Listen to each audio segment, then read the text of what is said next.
ಇವತ್ತಿನ ವಿಡಿಯೋದಲ್ಲಿ ಒಂದೊಳ್ಳೆ ರುಚಿಯಲ್ಲಿ ಸಿಂಪಲ್ಲಾಗಿ ಮಾಡೋಂತಹ ಎಗ್ ತವಾ ಮಸಾಲ ಮಾಡಿ ತೋರಿಸ್ತಾ ಇದ್ದೀನಿ. ಜಾಸ್ತಿ ಮಸಾಲ ಯೂಸ್ ಮಾಡದೆ ಕಡಿಮೆ ಟೈಮಲ್ಲಿ ತುಂಬ ರುಚಿಯಾಗಿ ಮಾಡ್ಕೋಬೋದು. ಈ ರೀತಿ ತವಾ ಮಸಾಲ ಮಾಡ್ಕೊಂಡು ತಿಂದರೆ ಅಂದರೆ ಹೊಟ್ಟೆ ತುಂಬಿದ್ದೇ ಗೊತ್ತಾಗಲ್ಲ. ಎಗ್ಗಲ್ಲಿ ತುಂಬ ವೆರೈಟೀಸ್ ಮಾಡಿರ್ತೀರಾ ಅಥವಾ ನೋಡಿರ್ತೀರಾ, ಈ ಟೇಸ್ಟ್ ಮಾತ್ರ ಅಲ್ಟಿಮೇಟ್ ಅಂತಲೇ ಹೇಳ್ಬೋದು. ಸೊ ಈಗ ಲೇಟ್ ಮಾಡದೆ ರೆಸಿಪಿನ ಸ್ಟಾರ್ಟ್ ಮಾಡೋಣ. ಫಸ್ಟ್ ನಾನಿಲ್ಲಿ ಒಂದು 6 ಮೊಟ್ಟೆನ ಬೇಯೋದಕ್ಕೆ ಇಟ್ಟಿದ್ದೀನಿ. ಮೊಟ್ಟೆ ಬೇಯೋದ್ರೊಳಗೆ ನಾವು ಇದಕ್ಕೆ ಬೇಕಾಗಿರೋಂಥ ಮಸಾಲೆನ ಪ್ರಿಪೇರ್ ಮಾಡ್ಕೊಳ್ಳೋಣ. ಮಿಕ್ಸರ್ ಜಾರ್ಗೆ ಸ್ವಲ್ಪ ಹಸಿ ಶುಂಠಿ, ಬೆಳ್ಳುಳ್ಳಿ, ಖಾರಕ್ಕೆ ತಕ್ಕಂತೆ ಒಂದು 4 ಗ್ರೀನ್ ಚಿಲ್ಲಿ, ಸ್ವಲ್ಪ ಕೊತ್ತಂಬರಿನ ಹಾಕಿ ಈ ರೀತಿ ಪೇಸ್ಟ್ನ ರೆಡಿ ಮಾಡಿ ಇಟ್ಕೊಂಡಿದ್ದೀನಿ. ಇವಾಗ ಒಂದು ಪ್ಯಾನ್ಗೆ ಸ್ವಲ್ಪ ಎಣ್ಣೆ ಹಾಕ್ಕೊಂಡು ಬೇಯಿಸಿರೋಂಥ ಮೊಟ್ಟೆನ ಕಟ್ ಮಾಡಿ ಇದೇ ಎಣ್ಣೆ ಒಳಗೆ ಸೇರಿಸಿ ಸಣ್ಣದಾಗಿ ಕಟ್ ಮಾಡಿರೋಂಥ ಸ್ವಲ್ಪ ಗ್ರೀನ್ ಚಿಲ್ಲಿ, ಸ್ವಲ್ಪ ಖಾರದ ಪುಡಿ, ಅರಿಶಿನ ಪುಡಿ, ಒಂದು ಚಿಟಿಕೆ ಉಪ್ಪು ಹಾಕ್ಕೊಂಡು ಸೈಡ್ ರೋಸ್ಟ್ ಮಾಡ್ಕೊಂಡ್ಮೇಲೆ ಮೊಟ್ಟೆನ ಟರ್ನ್ ಮಾಡ್ಕೊಂಡು ಒಂದು 2 ನಿಮಿಷ ರೋಸ್ಟ್ ಮಾಡಿಕೊಂಡು ಒಂದು ಪ್ಲೇಟಿಗೆ ಎತ್ತಿಟ್ಕೊಂಡು ಮತ್ತು ಅದೇ ಕಡಾಯಿಗೆ ಸ್ವಲ್ಪ ಎಣ್ಣೆ ಜಾಸ್ತಿ ಬೇಕು ಅಂದರೆ ಇನ್ನೂ ಸ್ವಲ್ಪ ಎಣ್ಣೆ ಹಾಕ್ಕೊಂಡು, ಮೊಟ್ಟೆ ಬೇಯಿಸಿರೋಂಥ ಎಣ್ಣೆನೇ ಜಾಸ್ತಿ ಇತ್ತು, ಸೊ ಹಾಗಾಗಿ ಅದೇ ಎಣ್ಣೆ ಒಳಗೆ ಮಾಡ್ತಾಯಿದ್ದೀನಿ.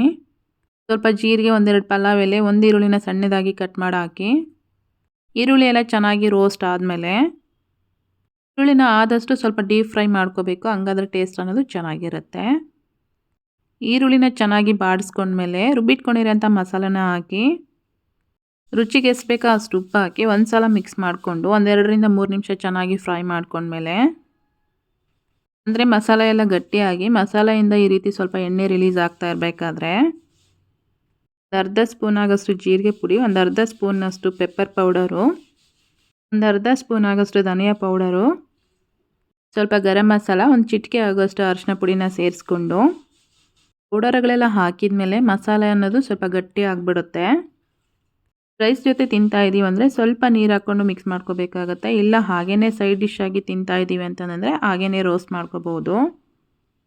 2 ಕಪ್ ಆಗೋಷ್ಟು ನೀರು ಹಾಕಿ ಒಂದು ಸಲ ಮಿಕ್ಸ್ ಮಾಡ್ಕೊಂಡ್ಮೇಲೆ ಒಂದು ಅರ್ಧದಷ್ಟು ಲೆಮನ್ನು ಹಾಗೆಯೇ ಸ್ವಲ್ಪ ಕರಿಬೇವನ್ನು ಸೇರಿಸ್ಕೊಂಡು ಮೊದಲೇ ಫ್ರೈ ಮಾಡಿ ಇಟ್ಕೊಂಡಿರೋಂಥ ಎಗ್ಗನ್ನು ಇದರಲ್ಲಿ ಡಿಪ್ ಮಾಡಿ, ಎಗ್ ಹಾಕಿದ ಮೇಲೆ ತುಂಬ ಹೊತ್ತು ಫ್ರೈ ಮಾಡೋ ಅವಶ್ಯಕತೆ ಏನಿರೋದಿಲ್ಲ.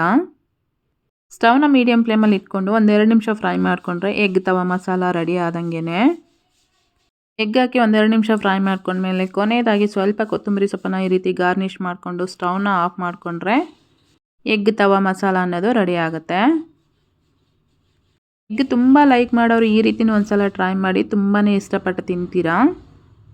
ನಾನಿಲ್ಲಿ ಬಿಸಿ ಬಿಸಿ ರೈಸ್ ಜೊತೆಗೆ ಸರ್ವ್ ಮಾಡ್ತಾಯಿದ್ದೀನಿ. ತುಂಬ ಅಂದರೆ ತುಂಬಾ ಟೇಸ್ಟಾಗಿತ್ತು. ಸೊ ಇವತ್ತಿನ ವಿಡಿಯೋ ಇಷ್ಟೇ. ನಿಮಗೆಲ್ಲ ಇಷ್ಟ ಆಗಿದ್ದರೆ ಈ ವಿಡಿಯೋಗೆ ಒಂದು ಲೈಕ್ ಮಾಡಿ, ಕಮೆಂಟ್ ಮಾಡಿ, ಶೇರ್ ಮಾಡಿ. Thank you.